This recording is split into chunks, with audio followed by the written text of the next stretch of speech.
जी मित्रों, नमस्कार। स्वागत है आपका अपने YouTube चैनल कैलकुलेशन अड्डा में। तो क्लास 9th वालों, आपके लिए बिना टाइम वेस्ट करे एक बहुत प्यारी सी थ्योरम है, पूछ ली जाती है कभी कभी 3 नंबर में। उस थ्योरम को बहुत ध्यान से देखिएगा। वैसे तो मैं मानता हूं आपको थ्योरम आती है, आपने पढ़ा है कि लाइन्स एंड एंगल्स में कि अगर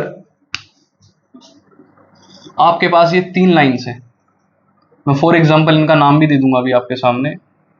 this is A B C और ये कोई पी लाइन इन्हें काटते हुए जा रही है। फाइन। तो ये थ्योरम जो कहती है, ये कहती है कि भाई अगर ये लाइन इसके पैरेलल है और ये वाली लाइन भी बी के पैरेलल है तो ए और सी भी आपस में पैरेलल होगी। और अंग्रेजी माध्यम में इसका स्टेटमेंट क्या कहता है?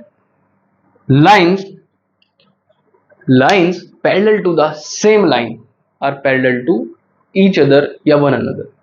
Lines which are parallel to the same line, lines which are parallel to the same line are parallel to each other।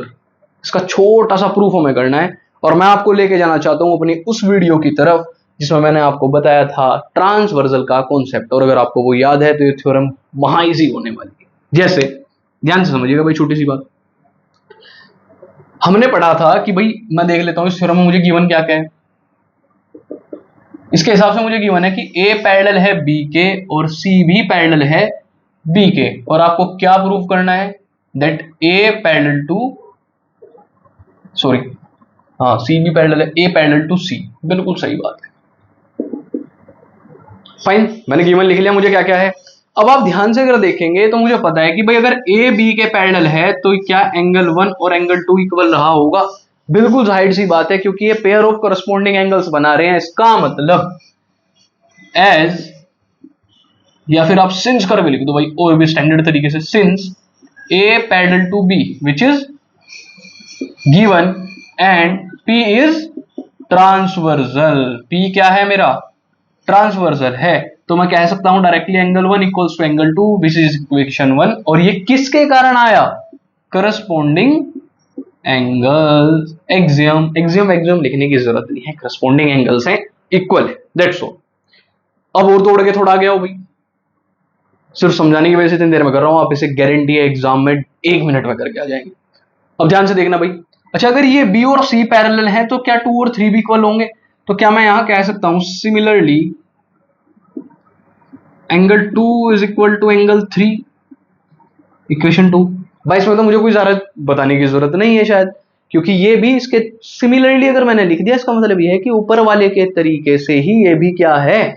Angles equal हैं। और अगर ऐसा है तो मैं डायरेक्ट कह सकता हूं from equation first and second क्या क्या कॉमन मिल रहा है भाई। यहां से मुझे डायरेक्टली यहां से एंगल 1 इक्वल्स टू एंगल 3 मिल रहा है। और फिर आपको पता है कि आपको एक इंग्लिश में एक स्टेटमेंट लिखनी होती है, बहुत ही प्यारी सी, मैं आपको बता देता हूं, आपकी याद रहेगी कि since these both the angles are forming a pair of corresponding angles with line A and B।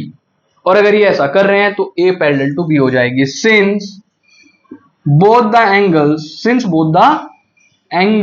are forming a pair of corresponding angles। अब अगर pair of corresponding angles है तो इसका मतलब ये इक्वल ही रहे होंगे with line A and C।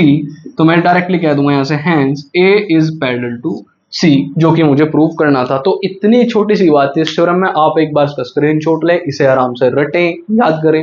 रटने की आवश्यकता नहीं पड़ेगी, आप इसका थोड़ा सा कॉन्सेप्ट याद रखें और आप इसे इजीली कर देंगे। फाइन।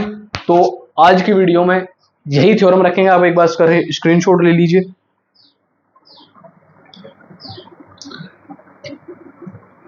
ठीक है भाई मित्रों, आज की वीडियो में इतना ही रखते हैं। एक छोटी सी थ्योरम मुझे करानी थी, आपने कर ली। ऐसी ही अच्छी अच्छी थ्योरम्स के साथ अब मैं आपको मिलने वाला हूं मिड पॉइंट थ्योरम के साथ। उसके बाद मिलेंगे आपको converse of mid point theorem के साथ और एक थ्योरम की पूरी सीरीज लेकर आपके लिए आऊंगा और छोटे छोटे से कॉन्सेप्ट बिल्डअप करने वाला हूं जो आपको 10th में भी काम आने वाले हैं। जुड़े रहें हमारे चैनल से। Thank you so much, bye bye.